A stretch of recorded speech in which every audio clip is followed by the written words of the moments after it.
హరే కృష్ణ అందరికీ. ఇవాళటి శ్రీమద్ భాగవతం క్లాస్‌కి స్వాగతము. ప్రార్థనతో మొదలుపెడతాం. నాతోటి అందరూ ప్రార్థించండి. ఎవరికైనా కుదిరితే వీడియో ఆన్ చేసి వినడానికి ప్రయత్నించండి. ఓం నమో భగవతే వాసుదేవాయ. ఓం నమో భగవతే వాసుదేవాయ. ఓం నమో భగవతే వాసుదేవాయ. ఓం అజ్ఞానతిమిరంధస్య జ్ఞానాంజనశలాకయా చక్షురున్మిళితం येन తస్మై శ్రీగురవే నమః. నమో విష్ణుపాదాయ కృష్ణప్రేష్ఠాయ భూతలే శ్రీమతే భక్తివేదాంత స్వామిన్నితి నామినే.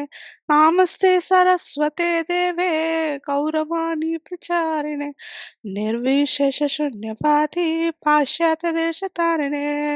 జయ శ్రీకృష్ణ చైతన్య ప్రభు నిత్యానంద శ్రీ అద్వైత గదాధర శివాసాది గౌర భక్తవృంద. హరే కృష్ణ కృష్ణ కృష్ణ హరే హరే, హరే రామ రామ రామ హరే హరే. హరే కృష్ణ. సో మనం ఇప్పుడు ధృతరాష్ట్రుని గృహ గృహ నిష్క్రమణ ఒక చాప్టర్ నుంచి మనము చూస్తున్నాము. సో 21 శ్లోకం వరకు మనం ఏం చూసినామంటే, ధృతరాష్ట్రుడికి విదురుడొచ్చి చెప్తాడు. సో ఇక్కడ ఇంకా నువ్వు రిటైర్డ్ అవ్వాలి.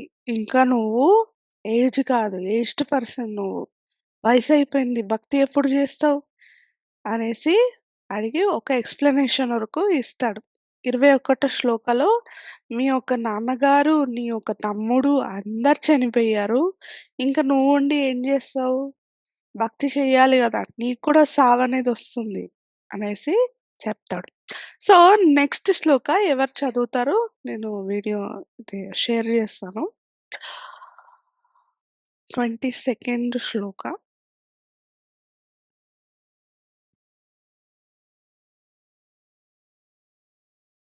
ఓకే. ఒక్క నిమిషం.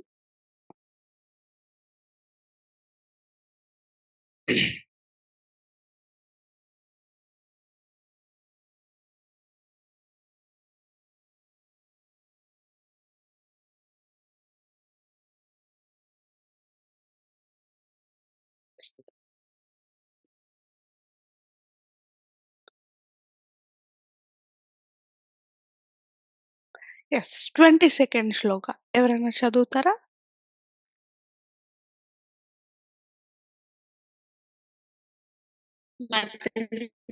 చదివేనా? చదవండి మాతాజీ. యెస్. హరే కృష్ణ మాతాజీ. దండోక్తులు. 22 శ్లోక.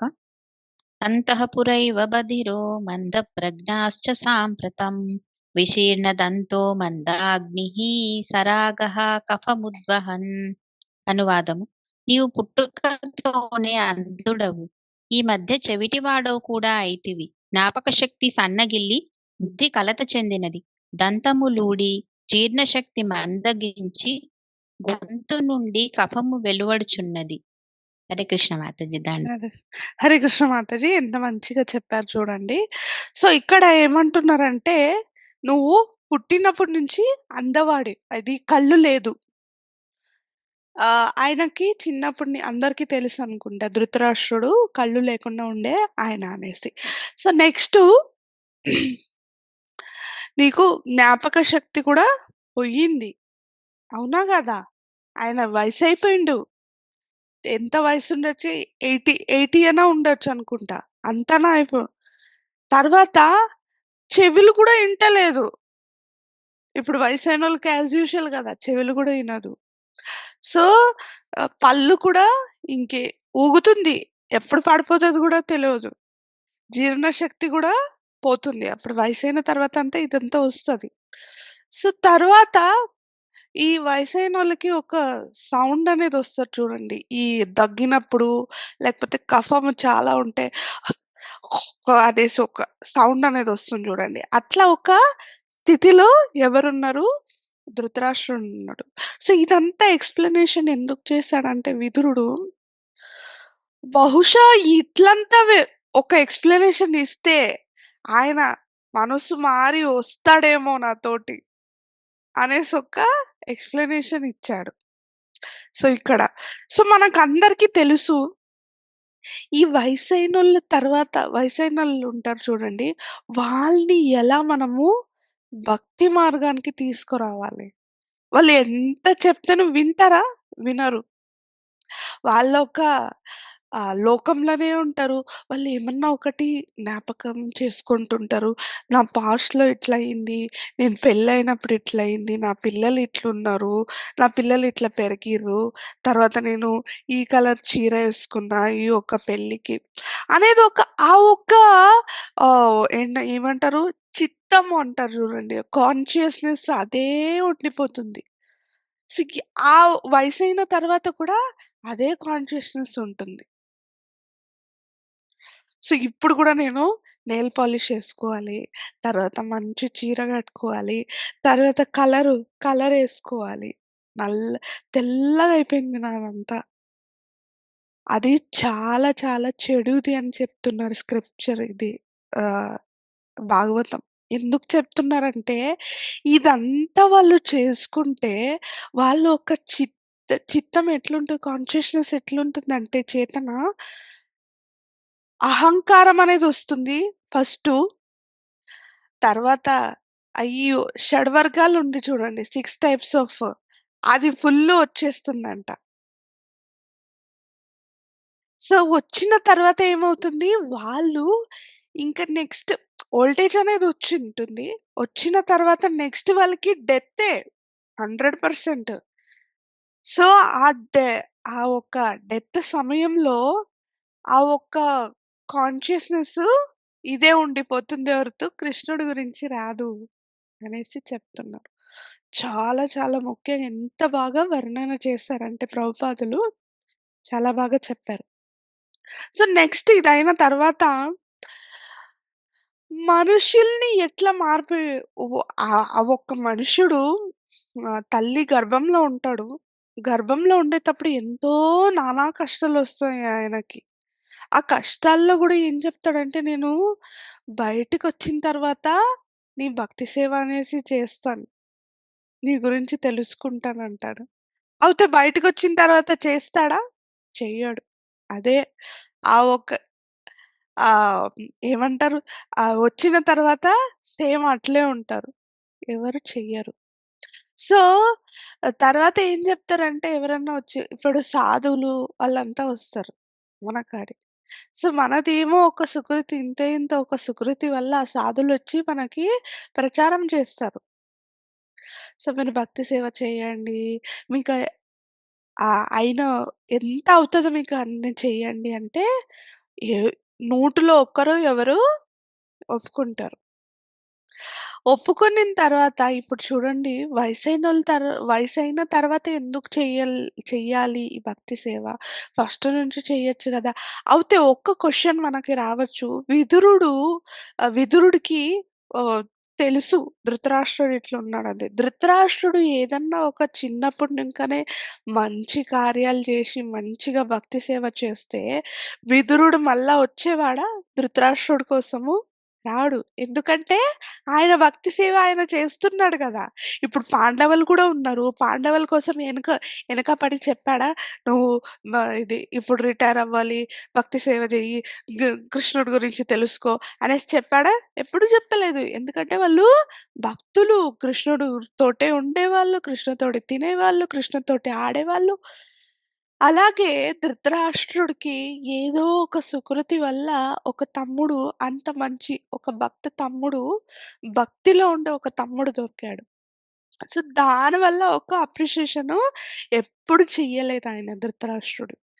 ఇట్లా వినేవాడంట ఇట్లా వదిలేసేవాడు. ఈయనెప్పుడు ఇట్లా చెప్తుంటాడులే అనేసి. సో, ఇక్కడ ఎక్స్‌ప్లనేషన్ ఇస్తున్నారు. ఆ ఒక్క ఫూలిష్‌నెస్ మనము కూడా ఇక్కడున్నాం. ఎన్నో ధృతరాష్ట్రులున్నాం ఇక్కడ కలియుగంలో గూడా. తెలిసిందా? మనం ఎవరికైనా పోయి చెప్తే వయసైనోళ్ళు, మీరిప్పుడు వయసైనోళ్ళు భగవద్గీత చదవండి, భాగవతం చదవండి. మీకు ఏదో ఒక నెక్స్ట్ జన్మంలోన ఒక భక్తుడు ఒక కడుపులో పుట్టొచ్చు మీరు అనేసి చెప్తే ఎవరన్నా వింటారా? వినరు. అలాగే ధృతరాష్ట్రుడు గూడా అనేసి చెప్తున్నారు. సో, నెక్స్ట్ శ్లోక ఎవరు చదువుతారు? 23 శ్లోక. నేను చదవనా మాతాజీ? చదవండి మాతాజీ.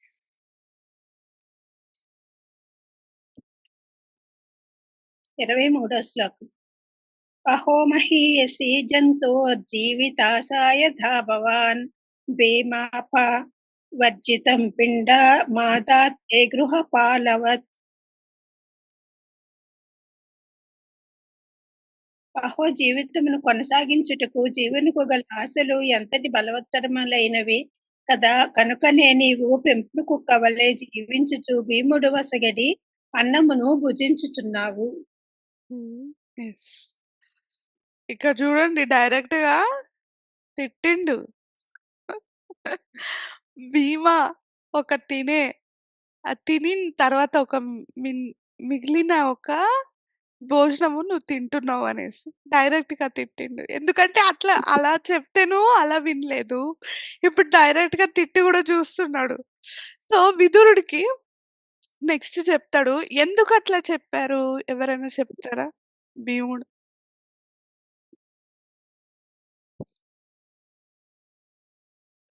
హరే కృష్ణ మాతాజీ, దండోత్సవం. మాతాజీ. మాతాజీ అప్ టు అది కురుక్షేత్ర యుద్ధం అయిపోయిన తర్వాత వాళ్ళు ధృతరాష్ట్రుడి దగ్గరకొచ్చినప్పుడు భీముని చంపాలని చూస్తాడు మాతాజీ ధృతరాష్ట్రుడు. అవును. అంటే ఇట్లా కౌగిలించుకున్నట్టుగా చేసి చంపేయాలని అనుకుంటాడు. అప్పుడు కృష్ణుడు కాపాడుతాడు. భీముడి ప్లేస్‌లో ఒక ఐరన్ విగ్రహం పెట్టేస్తాడు. అది కూడా మొత్తం ఇట్లా పిండి పిండిగా అయిపోతుందన్నమాట. సో, అంటే లోపల కపటం పెట్టుకొని పైకి అట్లా ప్రేమ నటించి భీముడిని చంపాలనుకున్న అతను ఇప్పుడు మళ్ళీ వాళ్ళ దగ్గరే ఉండి తినడం అనేది అంటే అతని ఎంగిలి తింటున్నావని చెప్పి అందుకనే అన్నారు మాతాజీ అలాగా.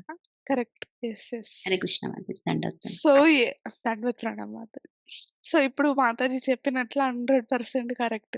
సో, ఆ కపటం పెట్టుకొని గూడా బయటకి ఎంత బాగున్నాడు తెలుసా? నన్ను చూసుకుంటున్నారు. నన్ను పాండవుల దగ్గర ఉంటానులెండి. ఎందుకు? నేను అక్కడ పోయి కష్టపడాలి. ఇక్కడ ఎంత బావుంది తెలుసా? అనేసి అక్కడే ఉండిపోతాడు. సో, ఇంకొక మీనింగ్ కూడా ఉంది. ఇంకొక కారణం ఎందుకంటే, ధృతరాష్ట్రుడి ఒక కొడుకులు ఎవరంటే దుర్యోధన, దుశ్శాసన వీళ్ళిద్దరూ చాలా చాలా ఇష్టం ఆయనకి. ధృతరాష్ట్రుడికి. సో, ఆయనని భీముడే చంపుతాడు. ఆ ఒక కపటం కూడా పెట్టుకొని దానివల్ల గూడా ఆయన ఈ ఒక రీజన్ చెప్పారక్కడ. సో, మనకి ఇట్లా ఇ ఇలాంటి చెప్తేను మనము వినము. ఈ ఒక కలియుగంలో చూడండి ఆహ్, మనమిప్పుడు కొత్తపేటలో గానీ, తర్వాత ఈ డాక్టర్స్ కాలనీలో, ఆర్‌కేపురంలో మనము ప్రీచింగ్ జేస్తున్నాం. సో, ఆ ప్రీచింగ్ చేసేటప్పుడు కూడా మనకి ఎంతోమంది వస్తారు. వచ్చిన తర్వాత మనకి ఆహ్, ఇ ఇ ఇట్లా ఇలాంటిది ఒకటి చాలామంది ఇట్లే ఉన్నారు. మేము కూడా అట్లే ఉండేసి తర్వాత ఏదో ఒక సుకృతి వల్ల మనము ఇక్కడొచ్చాం. కృష్ణ భక్తి తీసుకున్నాం చిన్నప్పుడే. సో, అందుకే మనం ఏం చేయాలంటే సాధులు ఎవరన్నా వస్తే మనకి ప్రచారం చేస్తే మనము ఇమ్మీడియేట్‌గా ఇప్పుడు ఫర్ ఎగ్జాంపుల్ చూడండి ఇప్పుడు ఫెస్టివల్స్ ఎవరినైనా మనం ఎందుకు పూజారిని పిలుస్తాం? పూజారి మంచిగా పూజ చేస్తాడు. తర్వాత మనకు కూడా మంచిదవుతదనేసి. సో, అందుకే ఆ సాధువులు కూడా మనకి ప్రచారం చేస్తే మనము తీసుకోవాలి అని చెప్తున్నారు. సో, 24థ్ శ్లోక ఎవరన్నా చదవండి. హరే కృష్ణ అర్థం ఉంటది. మాతాజీ హరే హరే కృష్ణ. కృష్ణ మాతాజీ. చదవండి మాతాజీ. నేను చదువుతాను. సృష్టో దత్తచ్చ గరోధారచ్చ దూషితాః కృతం క్షేత్రం ధనం తేషాం తతైర సుభియా. ఎవరినైతే నీవు అగ్నిచే విష ప్రయోగము చే నిహతులను చేయు ప్రయత్నించితివో అట్టి వారి దయాదాక్ష్యముల పైననే జీవించుచు హీనమైన జీవితమును గడపవలసిన అవసరము లేదు. నీవు వారి భార్యలను అవమానించితేగాక వారి రాజ్యమును సంపదలను కూడా హరించితివి. Yes. Hare Krishna. Thank you Mataji. Nagalakshmi Mataji మీరు నెక్స్ట్ చదవండి నెక్స్ట్ శ్లోక. సో ఇప్పుడు ఏం చెప్తున్నారంటే ఇక్కడ 24th శ్లోక ప్రభుపాదులు మెయిన్‌గా వర్ణాశ్రమ ధర్మం గురించి చెప్తున్నారు. వర్ణాలు ఏంటిది? ఎవరు చెప్తారు? బ్రాహ్మణ, క్షత్రియ, వైశ్య, శూద్ర. శూద్ర. ఆశ్రమాలేంటిది? ఆశ్రమాలు కూడా 4 ఉన్నాయి. మాతాజీ బ్రహ్మచర్యాశ్రమం, గృహస్థాశ్రమము, వాన వానప్రస్థము, సన్యాసం. యెస్. సో, ఇది 2 చేరితే వర్ణాశ్రమ ధర్మము అంటారు. సో, అకార్డింగ్ టు వర్ణాశ్రమం ధర్మం ఇప్పుడు స్క్రిప్చర్స్ నుంచి చెప్తున్నారు. వర్ణాశ్రమ ధర్మం ఆ ఒక్క ధర్మమన నువ్వు ఫాలో అవ్వు స్వామి అనేసి అంటున్నారు. సో, ఇప్పుడు బ్రహ్మచర్యలో మనం ఏం చేస్తాము? చిన్నప్పటి నుంచి మనము బ్రహ్మచర్య ఫాలో చేస్తాం. 25 ఇయర్స్ వరకు. 25 ఇయర్స్ నుంచి 50 ఇయర్స్ వరకు మనము రెస్పాన్సిబిలిటీ అనేది తీసుకోవాలి. సో, తీసుకునిన తర్వాత 50 ఇయర్స్ అయిన తర్వాత ఎవరికైనా రెస్పాన్సిబిలిటీ ఇచ్చేయాలి. ఎవరికైనా అర్పించాలి. ఆ ఒప్పందం చేసిన తర్వాత 50 ఇయర్స్ నుంచి ఇంకా మీ డెత్ వరకు మనము భక్తి సేవ చెయ్యాలి అనేసి చెప్తున్నారు. సో, ప్రభుపాదులు సింపుల్‌గా చెప్పారు. ఏమని చెప్పారు తెలుసా? వానప్రస్థలో ఉండేటప్పుడు గూడా అప్పుడంతా ఏం చెప్పేవాళ్ళు? నువ్వు భార్య, పిల్లలనంతా వదిలి నువ్వు ఇక్కడనింకా ఎళ్ళిపోవాలి. ఎక్కడికి? ఫారెస్ట్‌కెళ్ళి ధ్యానం చేసి అక్కడ భక్తి సేవ చెయ్యాలి. ఎందుకంటే ఈ వదులుతేనే మనకి ఇదొస్తది అని చెప్తారు. అయితే ప్రభుపాదులు సింపుల్‌గా చెప్పారు. మీ ఒక్క భార్య, భర్త ఇద్దరు చేర్చి హ్మ్, ఇది చెయ్యొచ్చు. భక్తి సేవ చెయ్యొచ్చు. ఎలా చెయ్యొచ్చు? అంటే మనము మన ఇంట్లో ఫస్టు డీటీస్‌ని వెల్కమ్ చేయడము. తర్వాత ఇద్దరు చేర్చి ప్రచారం చేయడము, ఆ కాంగ్రిగేషన్ డెవలప్ చేయడము, తర్వాత పండగలు చేయడము, రాధాష్టమి, కృష్ణ జన్మాష్టమి, ఇది గౌర పూర్ణిమ, నిత్యానంద త్రయోదశి అట్లా పండగలు చేయడము. తర్వాత భక్తులకి ఒక ఒక ఇద్దరు ముగ్గురినో పిలిసి ప్రసాదం పెట్టడము, కీర్తన పెట్టడము, భాగవతం ఆహ్, భగవద్గీత, భాగవతం డిస్ట్రిబ్యూట్ చేయడము. అలాంటి భక్తి సేవలు మనం చెయ్యొచ్చు అనేసి చెప్తారు. వానప్రస్థ ఆశ్రమంలో. వానప్రస్థ ఆశ్రమంలో ఇంకొకటి గూడా ఏమంటే preparing consciousness for the upcoming death అనేసి చెప్తారు. మీకు చావనేది ఎప్పుడొస్తుందో తెలవదు. 50 ఇయర్స్‌కి కూడా రావచ్చు. 53 ఇయర్స్‌కి కూడా రావచ్చు. గృహస్థాశ్రమంలో ఉండేటప్పుడు కూడా 43 ఇయర్స్‌కి కూడా రావచ్చు. సో, అలాంటిది వర్ణాశ్రమం ధర్మం గురించేనా చెప్తున్నారు. సో, ఇలాంటిదయిన తర్వాత పొద్దుగాల నుంచి రాత్రి వరకు కృష్ణ కాన్షియస్‌నెస్‌లో ఉండే అవకాశము వర్ణాశ్రమ ధర్మం ఉంది. నువ్వు కూడా అలాంటిది చెయ్యి అనేసి విదురుడు ఎవరికి చెప్పారు? ధృతరాష్ట్రుడికి చెప్పాడు అనేసి ఇక్కడ చెప్తున్నారు.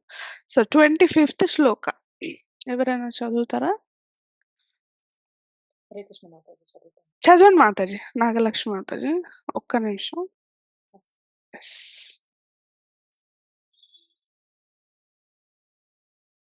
తస్యాపి తవ దేహోయం కృపణస్య జిజీవిషోః సరైత్య నిత్యతో జీర్ణో జరాయ వాససి ఇవ.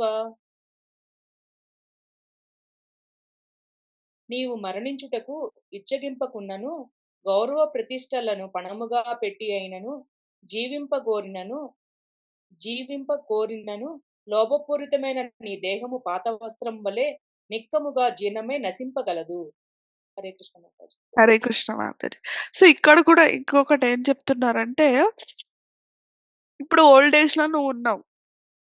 నువ్వున్నప్పుడు కొంతమంది ఫస్ట్ స్టార్టింగ్‌లో ఏం చెప్తారంటే కృపణః అంటారు. కృపణ అంటే ఏంటిది?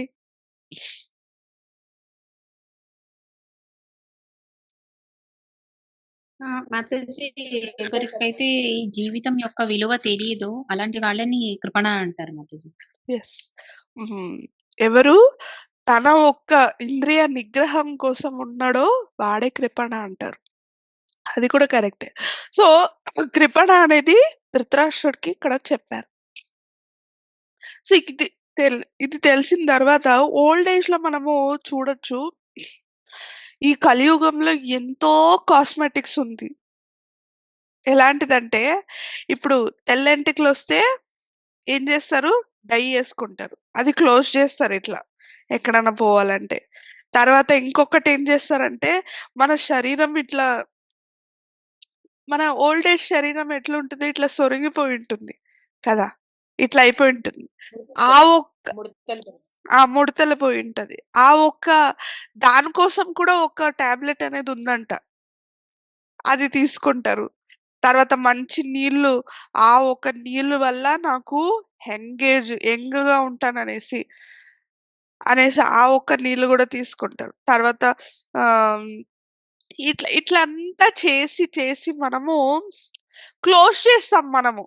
ఏంటిది? వృద్ధాప్యం, ఓల్డ్ ఏజ్‌ని. ఆ ఓల్డ్ ఏజ్ మనము క్లోజ్ చేసిన తర్వాత ఎప్పటికి ఎల్లకాలం అట్లే ఉంటుందా?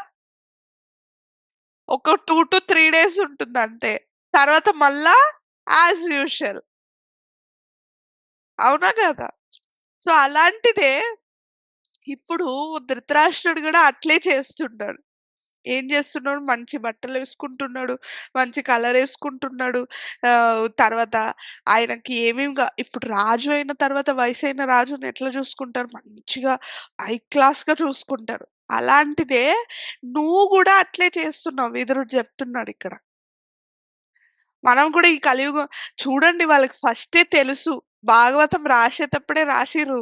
ఈ కలియుగంలో ఉండే పర్సన్స్ అంతా ఇట్లే ఉంటారనేసి. ఇలాంటిదన్నీ వస్తాయనేసి. తర్వాత ఇంకా ఒకటేం జేస్తారంటే, నేను చెప్పినట్ల వయసైన తర్వాత ఏమో ఆలోచించడం, ఏమో అయిపోయింది, ఇట్లా అయిపోయిందిగా, జీవితం ఇట్లా అయిపోయింది. అలాంటి ఆశలన్నీ పెట్టుకుంటారు. ఆ పెట్టుకునిన తర్వాత ఏమవుతుంది? అదే ఒక్క కాన్షియస్‌నెస్‌లోనే చనిపోతారు. సో, మనము కూడా వయసు అయిన నేను వయసైన తర్వాత చేస్తానులే, ఇప్పుడెందుకు చేయడము, ఊరికే వింటాము, మనం ప్రాక్టికల్‌గా ఏం ఫాలో చేయడం వద్దు అనేసి అనుకోరాదు ఎప్పుడే గాని. సో, నేనెంతో మందిని చూసాను. వయసైన తర్వాత ఎంత ఫుల్ మోడర్న్ టైప్ అయిపోతారు అట్లే. కదా! ఇట్లా నెయిల్ పాలిష్ పెట్టుకోవడము, ఎక్కడన్నా పోతే మంచిగా రెడీ అవ్వడము, తర్వాత తలకి ఇదంతా క్లోజ్ చేసుకుంటే ఎప్పుడూ టెంపరరీనే అది. తాత్కాలికమే. పర్మనెంట్ కాదు. ఒక ఎగ్జాంపుల్ ఉంది. ఒక రాజుకి ఒక చిన్న ప్రిన్సెస్ అంటారు చూడండి. ఓహ్! ఏమంటారు ప్రిన్సెస్‌ని? యువరాణి మాతాజీ. యువరాణి. యువరాణి ఉంటుంది. సో, యువరాణికి ఒక మంచి అబ్బాయిని చూడాలి అనేసి అనుకుంటుంటారు. అనుకున్నప్పుడు ఒకరోజు ఏమవుతుంది, ఆ యువరాణి ఇట్లా వాక్ చేసుకొని పోతుంటుంది. ఇంకొక రాజు గుర్రం పైన కూర్చొని మంచిగా రెడీ అయ్యి పోతుంటాడు. సో, ఆ యువరాణికి అట్రాక్షన్ అవుతుంది. సో, ఈ రాజు ఎంత బాగున్నాడు గదా! నా నా ఒక భర్త అవుతే ఎంత బావుంటాడు అనేసి. ఆయన సడెన్‌గా ఏం చేస్తాడంటే అక్కడి నుంచి దిగాడు ఆ రాజు. ఎక్కడ? గుర్రం పైన నుంచి. గుర్రం పైన నుంచి దిగిన తర్వాత జోరుగా ఒక గాలి వస్తుంది. ఆ గాలిలో ఏమవుతుందంటే ఆయన యూజువల్లీ ఆయన ఏమైతే ఓల్డ్ పర్సన్ ఆయన. ఓల్డ్ పర్సన్ ఏం చేశాడంటే ఫుల్లు కవర్ అయ్యి యంగ్‌గా ఉండాలి. ఎవరన్నా ఇప్పుడు పెళ్లి చేసుకొద్దారేమో అనేసి యంగ్‌గా ఉండి మంచిగా రెడీ అయ్యి గుర్రం పైన పోతున్నాడు. గాలి ఒక నేచర్ వచ్చి ఆయన ఒక అన్నమంతా పోయి దిగాడు. దిగిన తర్వాత ఆ ఒక్క క్లోత్స్ అంతా ఇప్పిపోయిన పొట్ట చూస్తే ఇంతలా ఉంది. పైన ఎంటుకలే లేదు ఆయనకి. బుడ్డ యువరాణి ఫుల్ షాక్ అయిపోయింది. వామ్మో! నాకింకా పెళ్లవ్వలేదు. తప్పించుకున్నా. ఒక వయసైన ఆయనని చేసుకోబోతున్నానే నేను అనుకోని అంటారు. చూడండి. రాజుకి కూడా అట్లా ఒక ఆశ అనేది ఉంటుంది కదా! సో, ఇంకొక ఎగ్జాంపుల్ అంటే ఏంటిది? ఇప్పుడు నీళ్ళలో ఉండే ఒక ఫిష్ ఉంటుంది చూడండి. చేపని మీరు బయటకి తీస్తారు. బయటకి తీసిన తర్వాత దాన్ని మీరు అడుగుతారు. నిన్ను ఫ్రై చేసుకొని తింటా. నాకొక ఏసీ ఇవ్వు. నాకొక ఇదివ్వు. ఏంటిది గోల్డ్ ఇవ్వు. నాకొక టీవీ ఇవ్వు. నాకు అది ఇవ్వు అంటే ఇస్తుందా? అది విలవిల వద్దాడుతుంది. నాకు నీళ్ళు లేదంటే అది చనిపోతుంది గదా! అవునా కాదా? మ అంద ఆ ఒక్క ఎగ్జాంపుల్ ఏంటిదంటే, ఆ ఒక్క చేప ఎవరు? మన సోలు. మనము. ఆ ఒక్క సోల్‌కి నీళ్ళలో వదులుతేనే నీళ్ళనేది ఏది? కృష్ణుడు. కృష్ణ భక్తి. ఆ ఒక్క నీళ్ళలో వదులుతేనే కదా మనకి కృష్ణ భక్తి వస్తుంది. మన తర్వాత మనం గోలోక బృందావనంకి పోవచ్చు. ఈ ఒక్క కలియుగంలో మనం ఏం చేస్తామంటే నీళ్ళ నుంచి బయటకొచ్చేస్తాము. మంచిగా ఉందేమో, ఈ నీళ్ళు ఫుల్ బోర్ అయిపోయింది. బయట పోయి చూస్తే ఏముంటుందో చూస్తామని పోతే వద్దాడి విలవిల మనం చనిపోతాం. అలాగే మనము మనది ఒక ఏంటిదంటే ఒక ఈ యొక్క శరీరము ఇదే లాస్ట్ శరీరం. తర్వాత ఏమవుతామో తెలవదు మనకి. మానవ శరీరం వస్తుందో, లేదా మృగ శరీరం వస్తుంది. ఏ శరీరం వస్తుంది మీకు 100% తెలుసా నెక్స్ట్ శరీరంలో ఏమవుతుందనేసి? తెలవదు. సో, అందుకే ఈ ఒక మానవ శరీరం దొరికిన తర్వాత మనం ఏం జేయాలంటే కృష్ణ భక్తి చెయ్యాలి. తర్వాత కృష్ణుడి గురించి తెలుసుకోవాలి. ఏదన్నా పెద్దవాళ్ళొచ్చి చెప్తే, తర్వాత సాధువులొచ్చి చెప్తే, మనం విని తీసుకోవాలి అనేసి ఇక్కడ చెప్తున్నారు. సో, ఇదయిన తర్వాత లాస్ట్‌లో ఏం చెప్తాడు తెలుసా? 80% నీ శరీరము వృద్ధాప్యంలోనే పోయేసి ఓల్డ్ ఏజ్ అయిపోయింది. ఇంకొక 20% ఉంది. ధృతరాష్ట్ర 20% అన్నా కొద్దిగానా నువ్వు భక్తి సేవ తీసుకో అనేసి ఇక్కడ చెప్తారు. సో, నెక్స్ట్ శ్లోక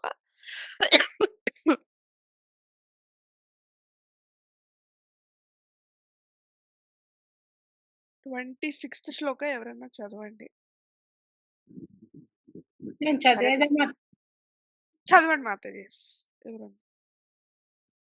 గతస్వార్థమిమం దేహం విరక్తో ముక్తబంధనః అవిజ్ఞాతగతిర్జహ్యాత్ స వై ధీర ఉదాహృతః.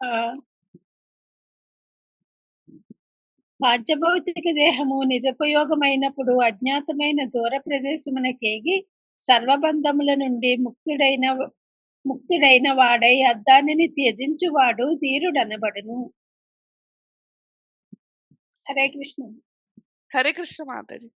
సో, ఇక్కడ ఒక మంచి ఇంపార్టెంట్‌గా చెప్తాడు. ఇప్పుడు ఇక్కడ వరకు చెప్పాడు. ఎగ్జాంపుల్స్ అన్నీ ఇచ్చాడు.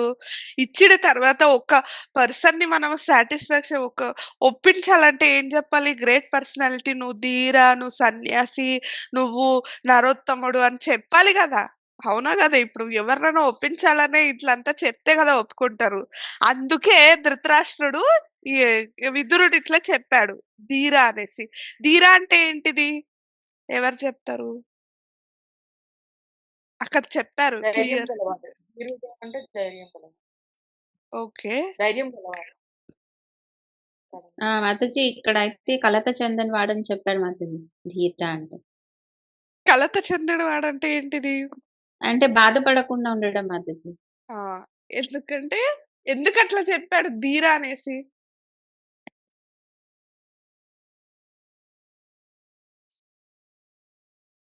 ఆయన కొంచెం పొగిడాడు మాతాజీ.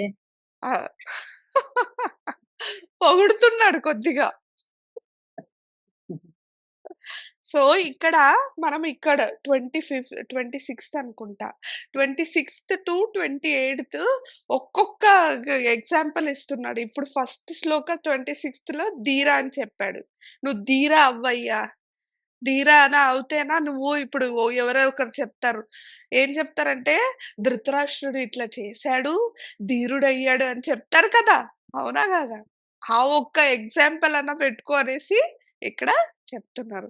సో, మనం కూడా ధీ ధీర అవ్వాలా? ధీర అంటే కలత చెందని వాడు అని ఇచ్చారు మాతాజీ మీనింగ్. ఓకే. ధీర అంటే కలత చెందని వాడు అని ఇచ్చారు మీనింగ్.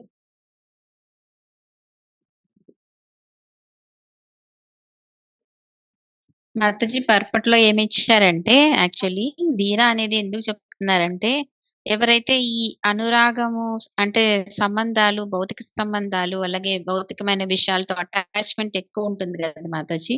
ఆ! అవి ఎవరైతే వదలగలుగుతారో అలాంటి వాళ్ళనే ధీర అనొచ్చని పర్పట్లో ప్రభుపాద చెప్తున్నారు మాతాజీ. అందుకే చెప్తున్నారు. ఇదంతా వదిలి ఆయనకి అటాచ్‌మెంట్ అనేది ఉంది కదా! చాలా ధృతరాష్ట్రుడికి. అందుకే అక్కడినింకా వదిలి నువ్వు ధీర అవ్వు అనేసి చెప్తున్నారు. సో, మనము ధీరుడవ్వాలా? లేదా సన్యాసి అవ్వాలా? లేదా నరోత్తముడు అవ్వాలా? ధీర అంటే ఒక్కడే మన అటాచ్‌మెంట్ నుంచి వచ్చేయి అనేసి. సన్యాసి ఎందుకవుతావు? ఎవరికైనా తెలుసా సన్యాసి ఎందుకవుతాం అనేసి? అన్ని ఫ్యామిలీ అంతా భౌతిక వదిలేసి మనం సుఖాలన్నీ వదిలేసి భౌతిక సుఖాలన్నీ వదిలేసి హ్మ్. ఆధ్యాత్మికంగా ఎదగటం కోసం సన్యాసం తీసుకుంటారు. ఇంకొకరేం చెప్తారంటే, సన్యాసి ఎందుకవుతాడంటే, కోపంతోటి ఉంటే. ఇప్పుడు ఒక బయట మంది ఏం చెప్తారో తెలుసా? సన్యాసి ఎందుకవుతాడంటే, వీడికేమి లేదేమో, వీడు అందుకే పోయి సన్యాసి అయిపోయిండు అనేసి అంటారు. So, next శ్లోకాలో చెప్తారట్లా. నరోత్తముడు ఎవడంటే, కృష్ణుడిని మన హృదయంలో పెట్టుకొనుంటాడు. కృష్ణ గురించినేమో తెలుసుకుంటాడు.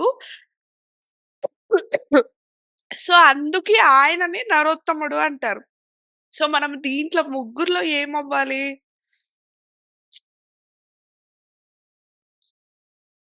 నరోత్తముడు అవ్వాలి మాతాజీ. నరోత్తముడు అవ్వాలి గదా మనకి. ఇప్పుడు నరోత్తముడవుతే ఈ ధీర కూడా మనకి యాజ్ యూజువల్ వచ్చేస్తుంది. సన్యాసి అంతా ఆ ఒక్క క్వాలిటీస్ మనకి వచ్చేస్తుంది. సో, అందుకే ఇక్కడ చెప్తున్నారు ఫస్ట్ దాంట్లో ధీర అవ్వయ్యా! అక్కడినింక రా, బయటికి రా అంటాడు. సో, నెక్స్ట్ క్లాస్‌లో మనము వింటాం. ఇంకా 2 శ్లోకాస్ ఏమంటారు అనేసి. సో, ఇక్కడికి నేను విరామం తీసుకుంటాను.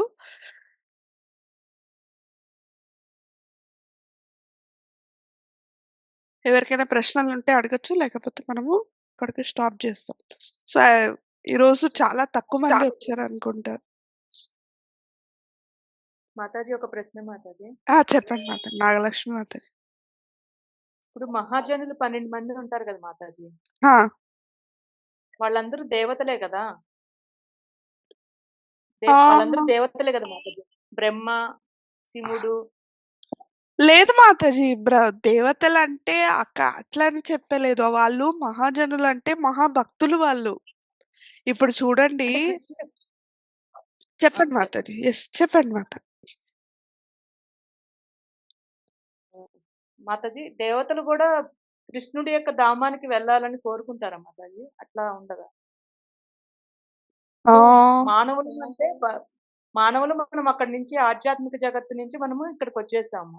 ఓకే. భౌతిక జగత్తులోకి వచ్చేసాము. అంటే మనం కరెక్ట్. కోరికలు కోరుకోవడం వల్ల. ఆ! కానీ ఇప్పుడు దేవతలు అనేవాళ్ళు కూడా అలా కోరుకుంటారా? అసలు అంటే వాళ్ళకి అవసరం లేదా అట్లా? ఓకే. మైథిలి అంటే మాతాజీ ఆన్సర్ చేస్తారా?